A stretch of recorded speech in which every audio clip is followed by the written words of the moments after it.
ವೀಕ್ಷಕರೇ, ಹಿಂದೂ ಧರ್ಮದಲ್ಲಿ ಶನಿದೇವನನ್ನು ನ್ಯಾಯದ ದೇವರು ಮತ್ತು ಕರ್ಮಫಲದಾತ ಎಂದು ಕರೆಯುತ್ತಾರೆ. ಮನುಷ್ಯನು ಮಾಡುವ ಒಳ್ಳೆಯ ಮತ್ತು ಕೆಟ್ಟ ಕೆಲಸಗಳಿಗೆ ತಕ್ಕಂತೆ ಪ್ರತಿಫಲ ನೀಡುವುದು ಶನಿದೇವರ ಕಾರ್ಯ. ಈ ವರ್ಷ ಶನಿ ಜಯಂತಿಯನ್ನು ಮೇ 16ರ ಶನಿವಾರದಂದು ಬರುತ್ತಲಿದೆ. ಈ ದಿನವನ್ನು ಜ್ಯೇಷ್ಠ ಅಮಾವಾಸ್ಯೆ ಎಂದು ಕೂಡ ಕರೆಯುತ್ತಾರೆ. ಹಾಗಾದರೆ ಇಂದಿನ ಸಂಚಿಕೆಯಲ್ಲಿ ಶನಿ ಜಯಂತಿಯ ದಿವಸ ಯಾವ ಕೆಲಸಗಳನ್ನು ಮಾಡಬೇಕು, ಯಾವ ಕೆಲಸಗಳನ್ನು ಮಾಡಬಾರದು ಹಾಗೂ ಸಾಡೆ ಸಾತಿ ದೋಷ ಪರಿಹಾರವನ್ನು ತಿಳಿದುಕೊಳ್ಳೋಣ. ಶನಿ ಜಯಂತಿಯ ವಿಶೇಷತೆ ಮತ್ತು ಹಿನ್ನೆಲೆ. ಧಾರ್ಮಿಕ ನಂಬಿಕೆಗಳ ಪ್ರಕಾರ ಸೂರ್ಯದೇವ ಮತ್ತು ಛಾಯಾದೇವಿಯ ಪುತ್ರನಾದ ಶನಿಯು ಜ್ಯೇಷ್ಠ ಮಾಸದ ಅಮಾವಾಸ್ಯೆಯೆಂದು ಜನಿಸಿದರು.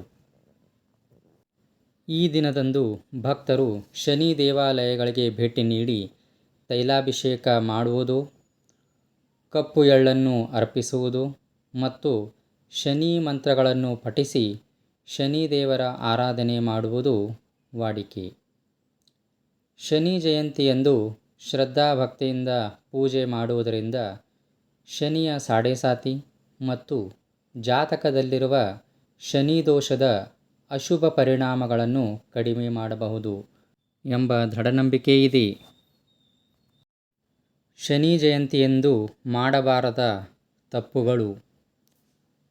ದುರ್ಬಲರ ಅವಮಾನ. ಶನಿದೇವನು ಶ್ರಮಜೀವಿಗಳು ಮತ್ತು ಬಡವರ ಪ್ರತಿನಿಧಿ. ಅಸಹಾಯಕರನ್ನು ಮತ್ತು ಬಡವರನ್ನು ಕೆಟ್ಟದಾಗಿ ನಡೆಸಿಕೊಳ್ಳುವವರ ಮೇಲೆ ಶನಿದೇವರು ತೀವ್ರ ಕೋಪಗೊಳ್ಳುತ್ತಾರೆ. ಪವಿತ್ರ ವಸ್ತುಗಳ ಅಗೌರವ. ಸಾಸಿವೆ ಎಣ್ಣೆ, ಕಪ್ಪು ಎಳ್ಳು ಮತ್ತು ಕಬ್ಬಿಣ ಶನಿದೇವರಿಗೆ ಪ್ರಿಯವಾದ ವಸ್ತುಗಳು. ಇವುಗಳನ್ನು ಕಾಲಿನಿಂದ ಒದೆಯುವುದು ಅಥವಾ ಎಸೆಯುವುದು ಮಾಡಬಾರದು. ತಾಮಸ ಆಹಾರ ಸೇವನೆ. ಈ ಪವಿತ್ರ ದಿನದಂದು ಮಾಂಸ ಮತ್ತು ಮದ್ಯ ಸೇವನೆಯಿಂದ ನಕಾರಾತ್ಮಕ ಶಕ್ತಿ ಹೆಚ್ಚುತ್ತದೆ. ಈ ದಿನ ಸಂಪೂರ್ಣವಾಗಿ ಸಾತ್ವಿಕ ಆಹಾರವನ್ನು ಸೇವಿಸುವುದು ಉತ್ತಮ. ಸುಳ್ಳು ಮತ್ತು ವಂಚನೆ. ಸತ್ಯದೇವರಾದ ಶನಿಯ ದಿನದಂದು ಯಾರಿಗಾದರೂ ದ್ರೋಹ ಮಾಡುವುದು ಅಥವಾ ಸುಳ್ಳು ಹೇಳುವುದು ಶನಿಯ ಕ್ರೂರ ದೃಷ್ಟಿಗೆ ಆಹ್ವಾನ ನೀಡಿದಂತೆ. ಜೀವ ಸಂಕುಲಕ್ಕೆ ಹಾನಿ. ಗಿಡಮರಗಳನ್ನು ಕಡಿಯುವುದು ಅಥವಾ ಪ್ರಾಣಿಗಳಿಗೆ ಹಿಂಸೆ ನೀಡುವುದು ಈ ದಿನ ನಿಷೇಧ. ಮುಖ್ಯವಾಗಿ ಕಾಗೆಗಳು ಮತ್ತು ಕಪ್ಪು ನಾಯಿಗಳಿಗೆ ಆಹಾರ ನೀಡುವುದು ಒಳ್ಳೆಯದು. ಮನೆಯಲ್ಲಿ ಶಾಂತಿ ಮತ್ತು ಶಿಸ್ತು. ಶನಿದೇವರು ಶಿಸ್ತಿನ ದೇವರು. ಶನಿ ಜಯಂತಿಯ ದಿನ ಮನೆಯಲ್ಲಿ ಜಗಳವಾಡುವುದು, ಕಿರಿಚಾಡುವುದು ಅಥವಾ ಪರಸ್ಪರ ನಿಂದಿಸಿಕೊಳ್ಳುವುದು ಮನೆಯಲ್ಲಿ ಅಶಾಂತಿಯನ್ನು ತರುತ್ತದೆ.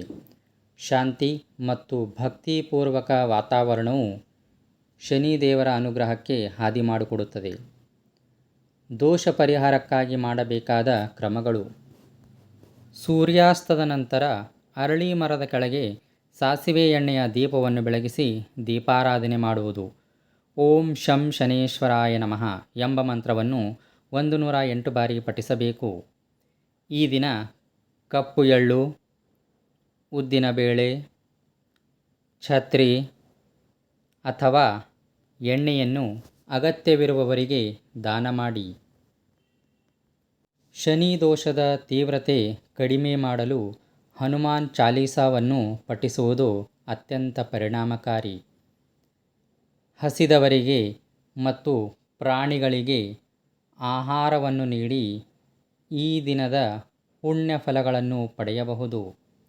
ಆದ್ದರಿಂದ ಶನಿ ಜಯಂತಿಯಂದು ಕರ್ಮಫಲದಾತ ಶನಿದೇವರನ್ನು ಪೂಜಿಸುವ ಮೂಲಕ ಸಾಡೆ ಸಾತಿ ಹಾಗೂ ಶನಿ ದೋಷಗಳಿಂದ ಮುಕ್ತರಾಗೋಣ ಹಾಗೂ ಶನಿದೇವರ ಕೃಪಾ ಆಶೀರ್ವಾದ ನಿಮ್ಮೆಲ್ಲರ ಮೇಲೆ ಇರಲಿ ಎಂದು ಆಶಿಸುತ್ತಾ ಈ ಸಂಚಿಕೆಯನ್ನು ಮುಕ್ತಾಯಗೊಳಿಸುತ್ತಿದ್ದೇನೆ.